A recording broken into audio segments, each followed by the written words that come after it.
भरपूर भाज्या आणि ज्वारीचं पीठ वापरून केलेला असा हा नाश्त्याचा पदार्थ तुम्हाला नक्कीच आवडणार आहे. वरून अतिशय कुरकुरीत आणि आतून तितकाच सॉफ्ट आणि चविष्ट असा हा पदार्थ आहे. झटपट होणाराही आहे, त्यामुळे घाईच्या वेळी करायला अगदी उत्तम पर्याय आहे. नमस्कार, मी अमिता. पालकर्स किचनमध्ये तुम्हा सगळ्यांचं खूप मनापासून स्वागत.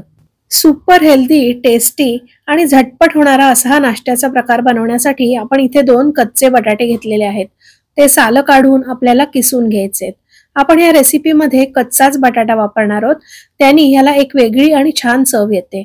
आता हे किसलेले बटाटे मी एका बाउलमध्ये काढून घेणार आहे. आपण ह्या रेसिपीमध्ये भरपूर भाज्यांचा वापर करणार आहोत. तुम्हाला आवडत असलेल्या कुठल्याही भाज्या तुम्ही ह्यामध्ये घालू शकता. मी इथे बारीक चिरून गाजर घातलंय. त्यानंतर इथे घातलीये ही फरसबी, ती पण आपल्याला बारीक चिरून घ्यायची. हा आहे कोबी. कोबी घालून झाल्यानंतर इथे मी थोडीशी भोपळी मिरची सुद्धा त्यामध्ये घातलीये आणि त्यानंतर मी घातलाय इथे बारीक चिरलेला मीडियम साईजचा कांदा. त्यानंतर घातलीये ही हिरवीगार कोथिंबीर. कोथिंबीरी बरोबरच तुम्ही यामध्ये मेथी किंवा पालकही बारीक चिरून घालू शकता.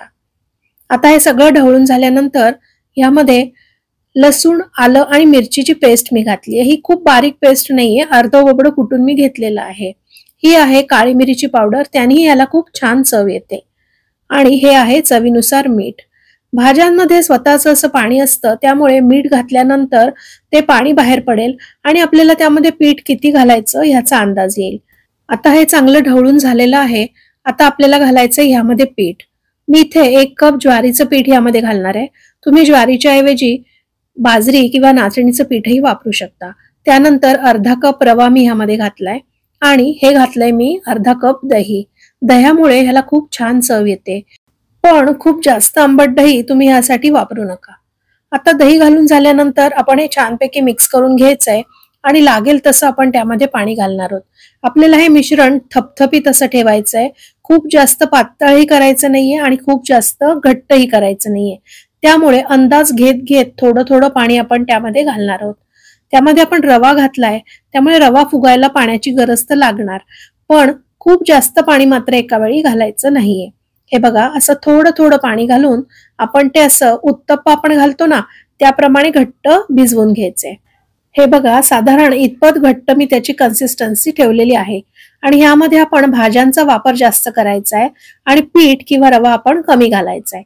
आता हे भिजवून झाल्यानंतर रवा त्यातला चांगला फुलावा म्हणून 10 ते 15 मिनिटं आपल्याला ते झाकून ठेवायचंय. 10 ते 15 मिनिटांनंतर हे छानपैकी आता मुरलेलं आहे. हे बघा, तुम्ही बघू शकताय, व्यवस्थित ते एकजीव झालेलं आहे. आता मी त्यामध्ये घालणार आहे थोडासा खायचा सोडा. मी यामध्ये इनोचा वापर केलाय, पण इनो ऐवजी तुम्ही बेकिंग पावडर सुद्धा वापरू शकता. आता इनोवर थोडंसं पाणी घालून ते आपण ऍक्टिव्हेट करून घ्यायचंय आणि पुन्हा एकदा हे सगळं मिश्रण आपण ढवळून घ्यायचंय.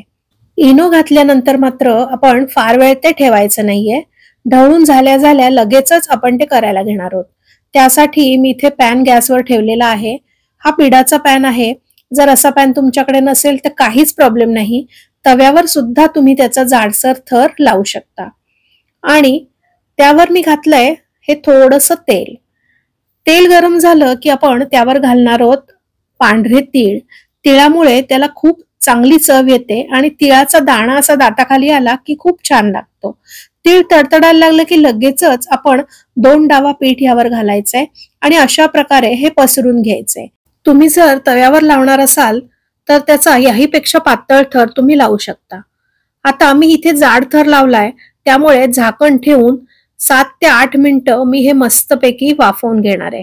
आणि गॅस मात्र आपल्याला बारीकच ठेवायचा आहे. मोठ्या गॅसवर मात्र हे करायचं नाहीये, कारण ह्यामध्ये आपण भरपूर भाज्या वापरल्यात, त्या छानपैकी शिजल्या पाहिजेत. साधारण 5 मिनिटं मंद गॅसवर ठेवल्यानंतर मी आता हे उलटून घेणार आहे. अजूनही ते आतनं शिजलेलं नाहीये, तुम्हाला दिसतंय ते ओलं आहे. तरी पण दुसऱ्या बाजूनीही ते खरपूस चांगलं भाजलं जावं म्हणून आधीच ते आपण उलटलंय.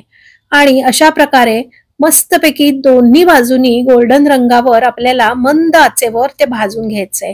दिसतंय ना खूप छान आणि टेम्पटिंग. गुजराती हांडवाशी साधर्म्य असलेला असा हा पदार्थ आहे, पण यामध्ये आपण ज्वारीचं पीठ आणि भाज्या वापरलेत. हांडवा हा डाळींचा केला जातो. गुजराती हांडवाची रेसिपी तर आपण पुन्हा कधीतरी बघूच, पण आज बनवलेली अशी ही ज्वारीच्या पिठाची आणि भरपूर भाज्या वापरून केलेली हेल्दी रेसिपी तुम्हाला कशी वाटली?